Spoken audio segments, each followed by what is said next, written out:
සුබ දවසක් සියලු දෙනාටම 2025 මැයි 14 වන දින ගුරු ග්‍රහයා මිථුන රාශියට පැමිණීමත් 2025 මැයි 18 වන දින රාහු ග්‍රහයා කුම්භ රාශියට ගෝචරයෙන් පැමිණීමත් මිථුන ලග්න හිමියන්ට කුමන ආකාරයෙන්ද බලපාන්නේ කියලා අපි විමසලා බලමු.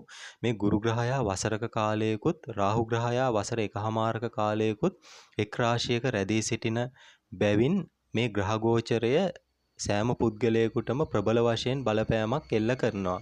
මෙතනදී මේ වනකොට ගුරු මහ දසාවක් හෝ අතුරු දසාවක් නැත්නම් රාහු මහ දසාවක් හෝ අතුරු දසාවක් ගත කරන මිථුන ලග්න හිමියෙක් ඉන්නවා නම් මම මේ කියන කාරණා වැඩි වශයෙන් ඔවුන්ට සිද්ධ විය හැකි කාලයක් වෙනවා. එතකොට මිථුන ලග්න හිමියන්ගේ සහකාරකම්, ඒ වගේම වෙළදාම, අන් අය සමග කරන ගනුදෙනු ගැන කියවෙන හත්වන භාවයේ අධිපතිත්වයේ දරන හා තමන්ගේ රැකියාව නැත්නම් සමාජීය තත්ත්වය පෙන්눔 කරන දසවන භාවයේ අධිපති ගුරු ග්‍රහයා තමා ගෝචරයෙන් ලග්නයට පැමිණෙන්නේ. ඒ තුල මිථුන ලග්න හිමියන්ගේ පෞරුෂයේ කැපී පෙනෙන යහපත් වර්ධනයක් පෙන්눔 කරන කාලයක් වෙනවා.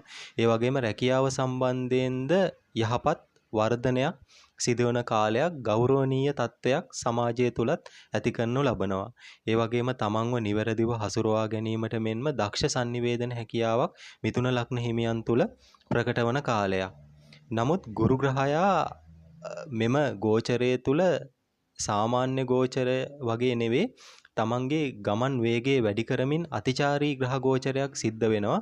ඒ තුල මිථුන ලග්න හිමියන් තුල යම් අවස්ථාවක මනස තුල ව්‍යාකූලතා ඇතිවීමේ ඉඩකඩක් තියෙනවා. ඒ වගේම රාහු ග්‍රහයා නවවැන්නේ සිට පස්වන දෘෂ්ටියෙන් ගුරු ග්‍රහයා දැකීම මත මේ தત્ත්වය තවත් වැඩි වෙන්න පුළුවන්. ඒ වගේම සාමාන්‍යයෙන් සැගවිලා සිටින පෙන්හළු ආශ්‍රිත අසනීප தત્ත්වය තියෙනවා නම් ඒවා මතුවීමේ ඉඩකඩ තියෙනවා. මේ සඳහා මිථුන ලග්න හිමියන්ගේ ලග්නාධිපති ග්‍රහයා පීඩාවටපත් වෙලා හෝ දුර්වල වෙලා හිටියොත් තමා මේ தත්ත්වයන් වැඩිපුර ඇති වෙන්න පුළුවන් වෙන්නේ.